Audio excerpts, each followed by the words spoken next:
we will learn the continuity of different type of functions. For example, here the polynomial function and rational functions. So polynomial functions are the function which are continuous everywhere, means on the whole real line, because in the polynomial function we don't have any restriction of domain values. That's why it is continuous everywhere. But when we talk about rational functions, the rational functions have some restriction, and because of that restriction, we can have some discontinuity as well, which we need to identify. For this, we need to be careful about denominator, because when the denominator is 0, we know that 1 over 0 is infinite, which means undefined.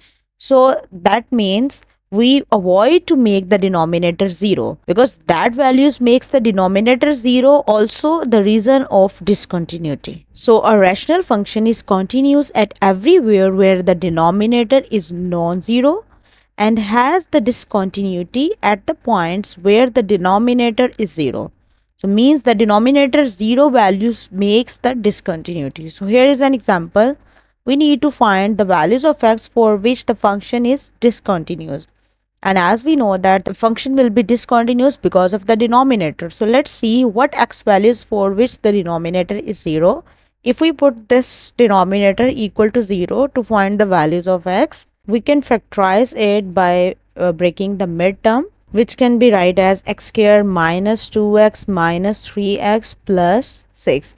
Minus 2 and minus 3 can be after adding becomes minus 5, and when we multiply it becomes 6. So it means we can break it like this, and plus 6. Now we just need to take the common from the first two terms, which is x from the first two terms, and we have x minus 2, and from the last two terms we can have the common is minus 3, and the rest will be x minus 2 equal to 0. And the common factor is x minus 2, and the rest value will be x minus 3 equal to 0, which give you x is equal to 2 and 3. It means these two values which makes the denominator 0. If it make the denominator 0, that means these are the x values which makes the function discontinuous. This is what they asked us to find. So we will say that f of x is discontinued at x is equal to 2 and x is equal to 3. Okay, if the function is discontinued on these 2 points, then function is continuous on what intervals?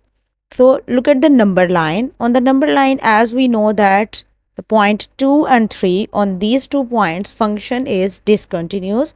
So we can remove these 2 points from the number line. So rest are the points for a continuous function. Then other than these points, the interval of continuity will becomes from minus infinity to 2 first, then from 2 to 3, and then from 3 to infinite. We will remove the point 2 and 3 by using the open interval here. So these 3 intervals are basically the interval of a continuous function. So the same function will be continuous on these interval and discontinued at 2 and 3 only. Here are some properties of a continuous function. If function f and g are continuous at c, means that if you have any two function are continuous, then their addition is continuous at the same point c. Their subtraction is continuous at the same point c.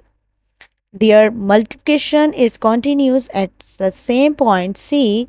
And also their quotient, means the division of two functions, is also continuous.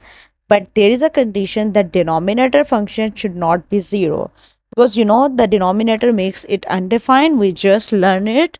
So if though you have the denominator function is 0, then on that point the function has discontinuity. Otherwise it have a continued on all the points for which the denominator function is not equal to 0. Here is an example for which we need to check the continuity of this function.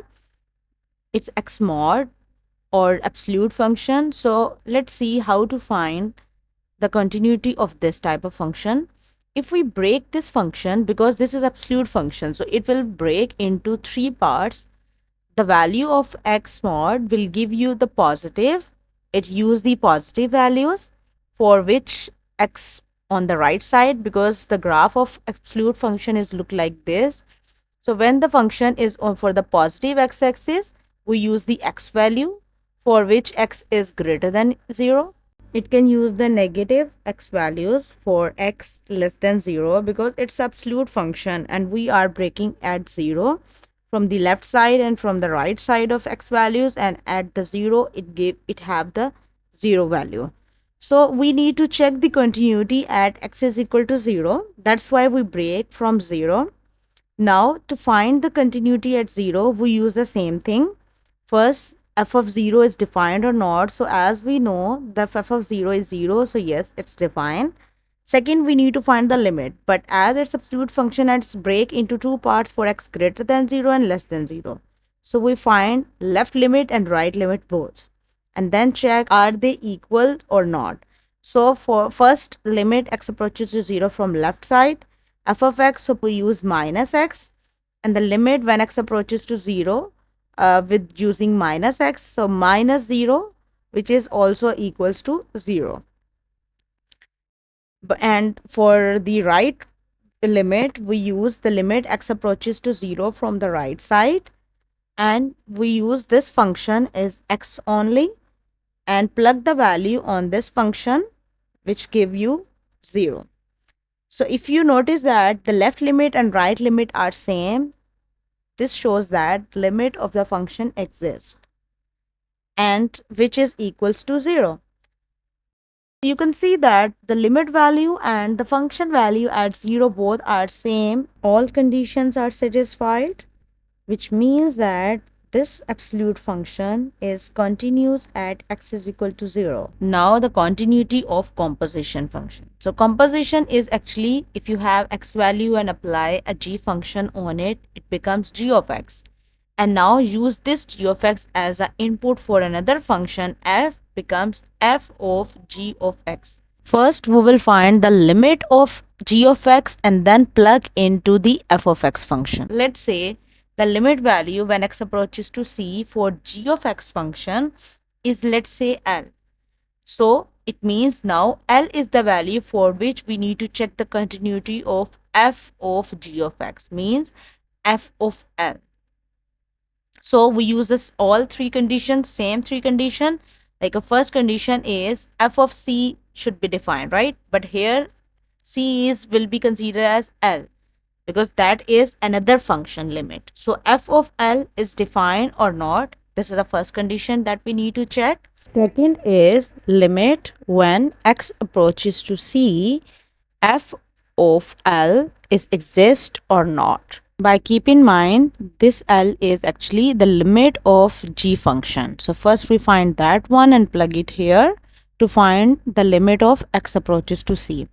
If it exists, then the third condition, which says f of L should be equals to the limit value when x approaches to c, f of L. If all three conditions satisfied, then we say the composition function is continuous, otherwise it's not. Theorem says if the function g is continuous at c and the function f is continuous at g of c, then the composition of function f of g is continuous at c. This was the continuity at a point c. But if the function g is continuous everywhere and f is continuous everywhere, then we say the composition function is also continuous everywhere. This is how we identify the continuity of composition function.